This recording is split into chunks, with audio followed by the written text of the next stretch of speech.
we're looking at the we're looking at the fourth chapter. Sorry, and we have our guest Vincent with us, and we'll be going through this together. We're looking at creating a remote repository. If you follow the channel, you realize that in chapter 3 we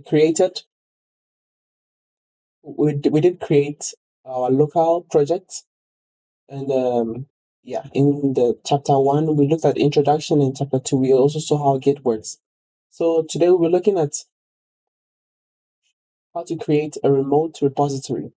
This is like a repository that is not on our PC. So this is how we do it. Okay, let's just get started. And yeah, while Git init, if you remember, Git init is to create our local, is to start tracking the changes. Git init is used to create a repository on your local computer.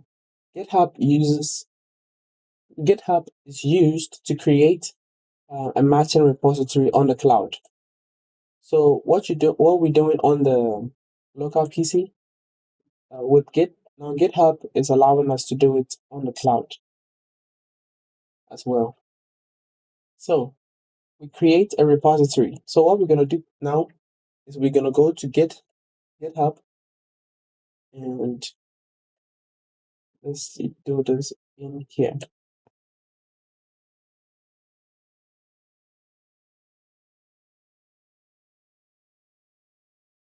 We go to GitHub.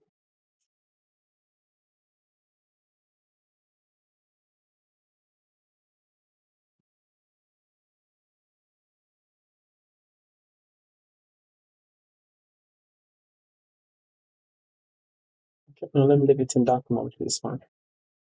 So this is my GitHub repository, GitHub website. So what we're doing now is we're going to dive straight in. We're going to be creating a new repository. But unfortunately, I already have a repository with this name, git-cloud-example. So we'll give it a different name because we cannot have two same names over there. We're doing this as a form of practice. Okay. So we do have it git. Okay, no, we can create it git cloud example. I think I gave it a different name. I gave it git code college. So it's fine. Let's create it together. So we first give it a name, git cloud examples plural. And description is optional. You can choose to give it a description or not. It's fine. So we just practice it. Just to practice. So that's what we're just doing. And we'll leave it as public.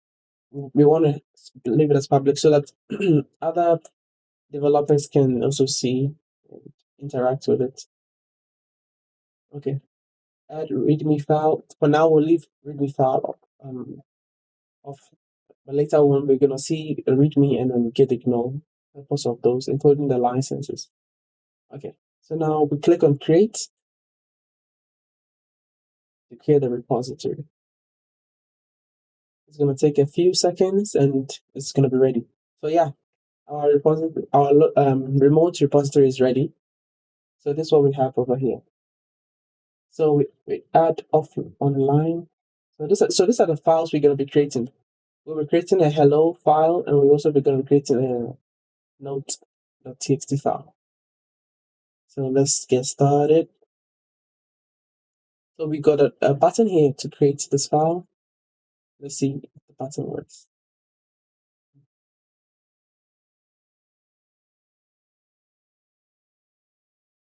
Because initially, we've been trying this several times, but I think there's an update that is going on with the GitHub system, which wasn't allowing us to use the create button. And let's just quickly check if it's working now. It's gonna take it some few seconds. Okay. Luckily, it has worked perfectly fine. And then, yeah, the name of our file is going to be hello.txt. And this is going to be in our main branch. So we can see it over there. And within it, we're going to type in hello.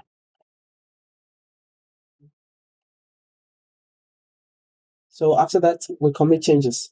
So when we're doing this on the GitHub, there's no need to stage. We just edit and then we go straight to the comment.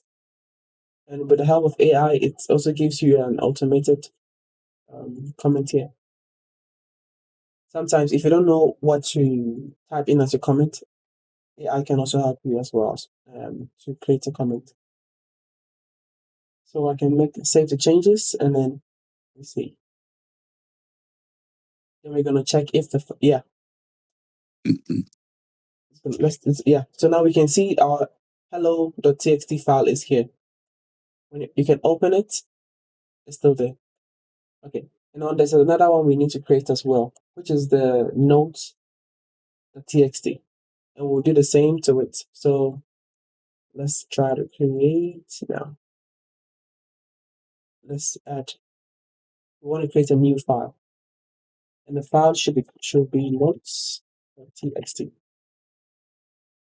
And the content should be notes as well. Notes. Yeah. We can comment. We wait for Copilot to give us a comment message. Or you can put in a comment message yourself. A comment message, if that's also fine.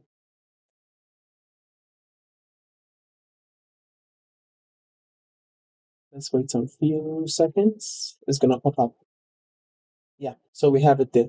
We have the two files created, and all of these files are created on our remote repository. So with this one here, it's got nothing to do with the one we have in our local repository.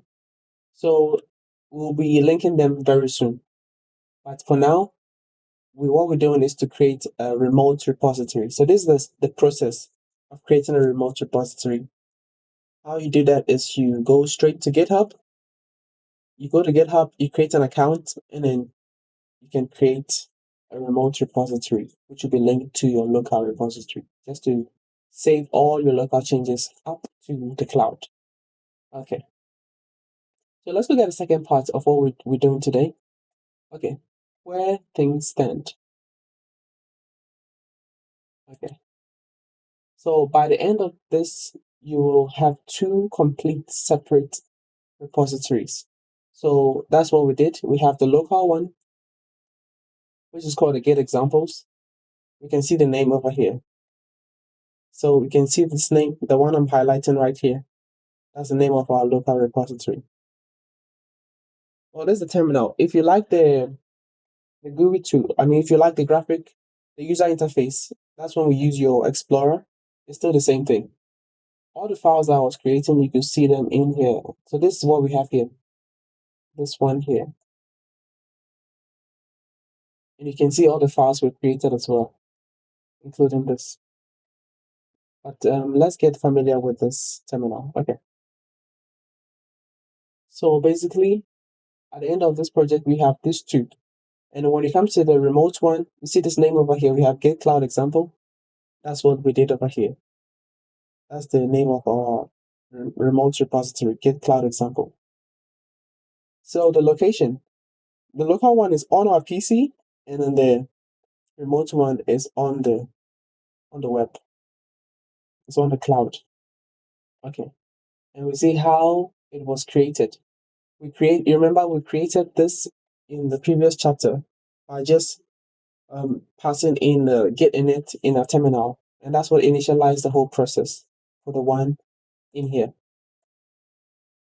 And for the one on the web, on the internet, on the cloud, we went to GitHub website interface, and then we created this ourselves manually.